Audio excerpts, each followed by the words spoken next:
Your favourite shopping destination value zone hyper mart ఇప్పుడు మన అమీర్పేట్ లో పిల్లర్ నంబర్ 1081 వద్ద. సో ఒక కమెంట్ చేయలేను, ఒక ఒపీనియన్ పాస్ చేయలేను. ఓకే ఓకే ఆయన మీద ఓకే జడ్జిమెంట్ మాట తర్వాత అందుకని ఒక కమెంట్ చేయలేను. ఆయన ఇలాంటి వాడు కాబట్టి ఇది అని అనలేను.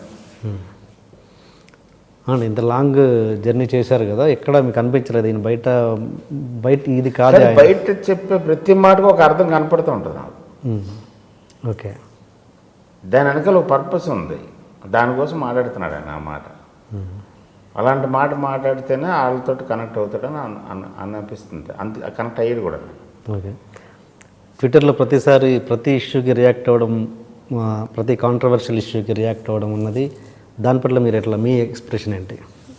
ఏం లేదు, మళ్ళీ దీని మీద వేస్తాడేనా అని అనుకుంటాను. డొనాల్డ్ ట్రంప్ గెలుస్తాడని 2 నెలల ముందు చెప్పాడు, 3 నెలల ముందు.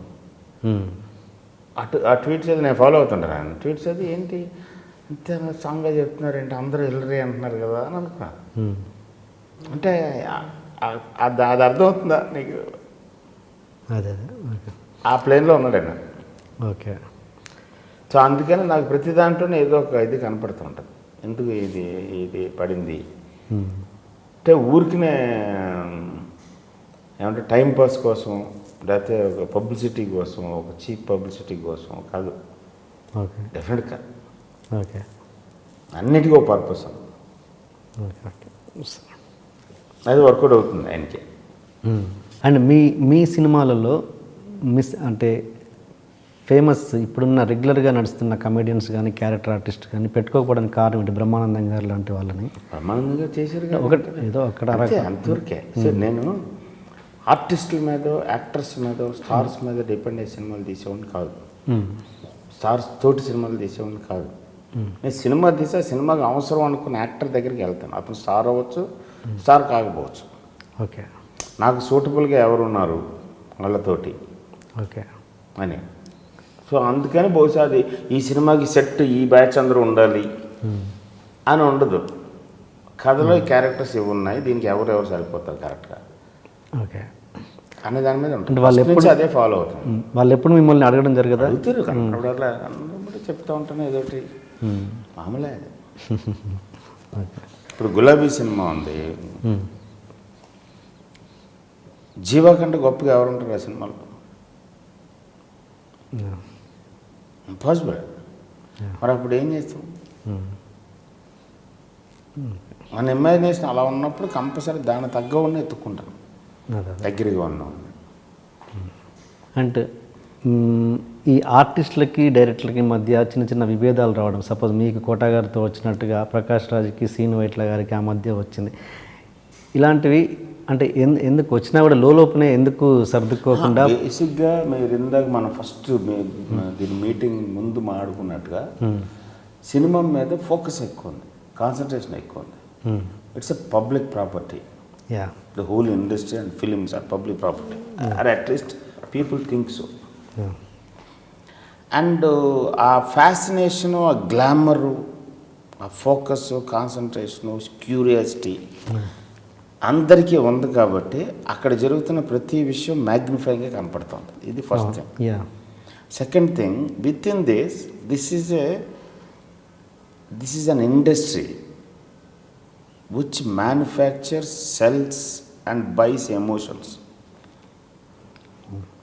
So it's a industry of emotions.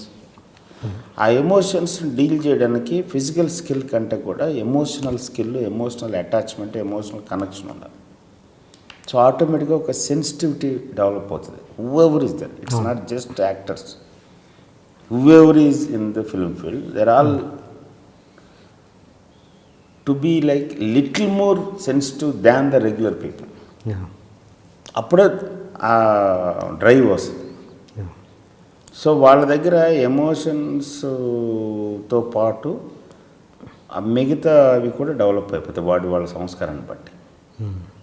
అంటే ఒక్కసారి సక్సెస్ రాగానే ఇది నా వల్లే వచ్చింది, నేనే దీనికి రీజను, నాకే సక్సెస్, నేను చాలా గొప్పోడిని, నన్ను వీళ్ళందరూ గౌరవించాలి, నా కింద వీళ్ళందరూ పడి ఉండాలి, నాతో పని చేయాలి, నేను చెప్పినట్టే వినాలి, ఈ డెవలప్ అయిపోతాయి.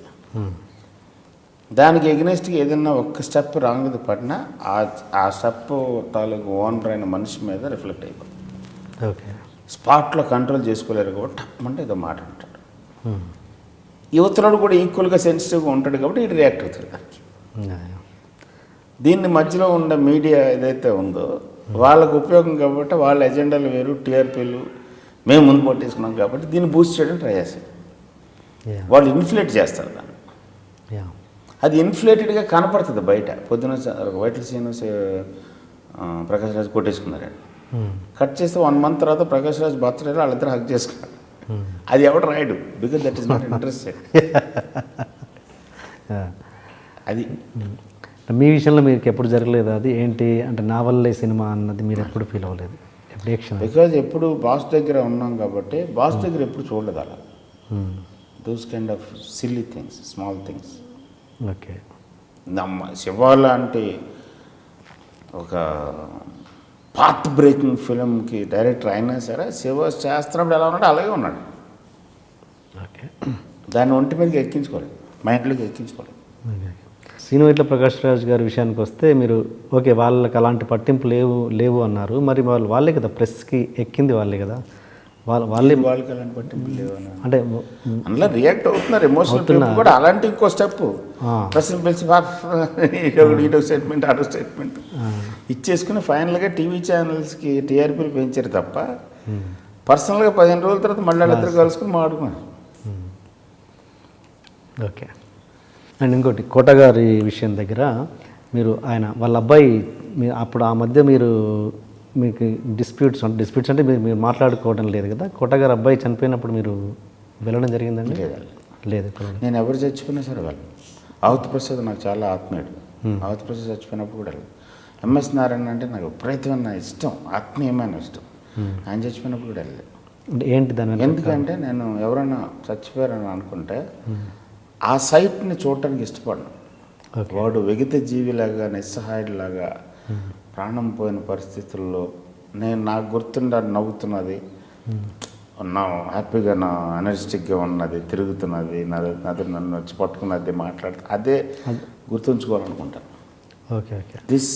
This view okay or this vision నాకొద్దు. వెళ్ళిపోయినాడు, ఎలాగ వెళ్ళిపోయాడు, వాడికి ఏం డిఫరెన్స్ ఉండదు. నేను వెళ్ళకపోయినాను. ఇంక నేను ఎవరి కోసం వెళ్ళాలి? జనం కోసం వెళ్ళాలి. నాకు ఇష్టం లేని పను, నేను నమ్మని పన్ను నేను జనం కోసం ఎందుకు చేయాలి? నేను కానిది జనానికి ఎందుకు చెప్పాలి? అందుకని వెళ్ళను.